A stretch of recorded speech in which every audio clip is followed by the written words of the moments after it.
Bismillahirrahmanirrahim. Gelî temaşavanê hêja û birûmet.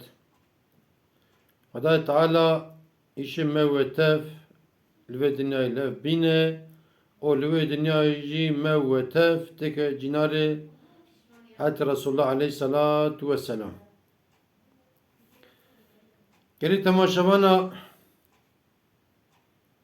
em rojî digirin heta êvarê tî birçî dimînin.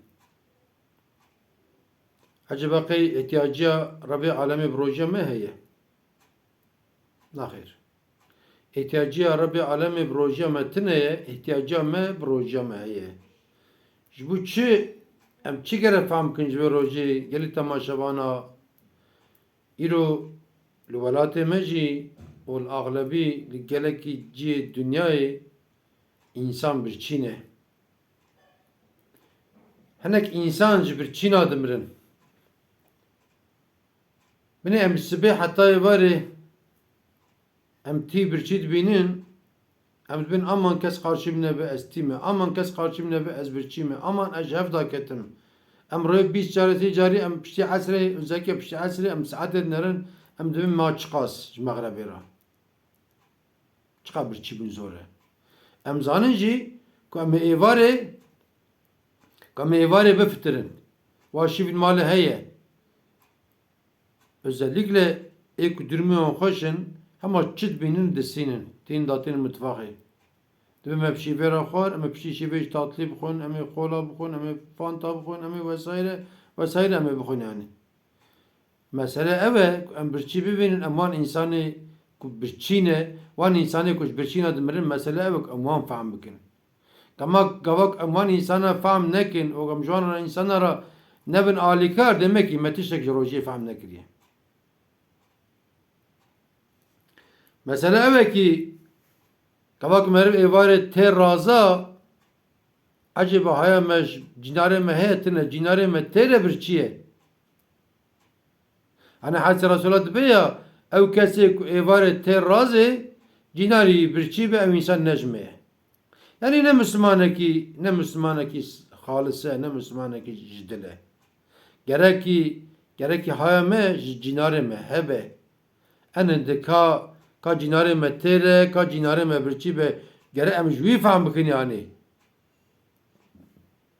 Mesele ev e ki em birçî dibînin, mesela birçîbûna me ev e ki însanê ku sıkıntiyê wan hebin, însanê ku deynê wan hebin, gerek em wan însana fehm bikin yani.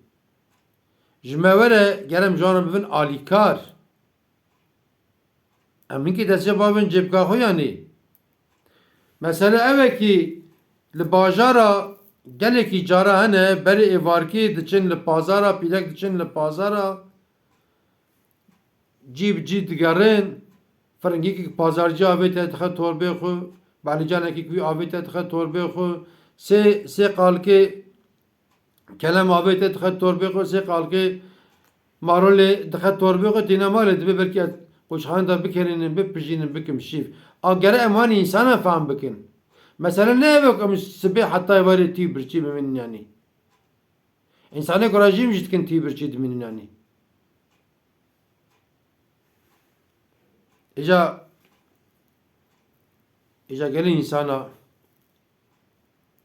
gelê temaşevana em rojî digirin, em tî birçî dimînin, em hinkî jî çavê xwe vekin.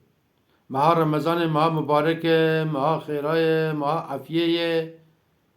Eger ku em heqîqeten esasê birçîbûnê bînin bîra xwe û em destê bavêjin cêbka xwe ji wan însana re hele ji yetîma re hele îro li Tirkiye va çendekî ku erdheş çêbiye ku gelek însan rehmet kine Xweda rehma hilwan bike gelek însan dibinê çadira dane baran tê sermaye nan tune bixwin sebî yetîmane dê miriye bav miriye a gerek em haya me ji wan însan hebe em wan însana bifitirin yani.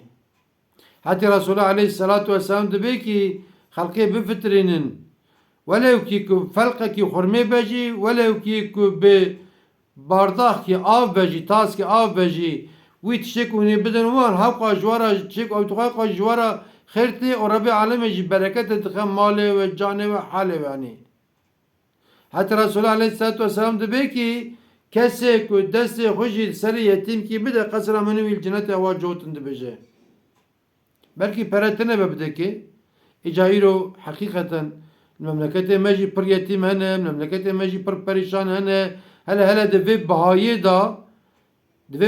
دا کس نکاره کیلو کی گوشت بکره کیلو گوشت باجره 300-400 هزاره yani hakikaten ek insan fakir belengaz merv jwana 2 kilo goşt bikire merv hinki nam bikire jwana merv fişe nam bikire bidawan mesela wa peşame eyde merv jiyeti mara sol bikire merv gomlek bikire merv tişki bikire hani em jvi gere fahm bikin mesela ne ev tane ama sibi hatta veri em tiv birçi biminin yani kavak em tiv birçi man em van insana bixin bira xu ki tiv birçi bun çıka zahmete çıka zore وانت بمين خير وخشدا وانت تمام امانتي خدا بن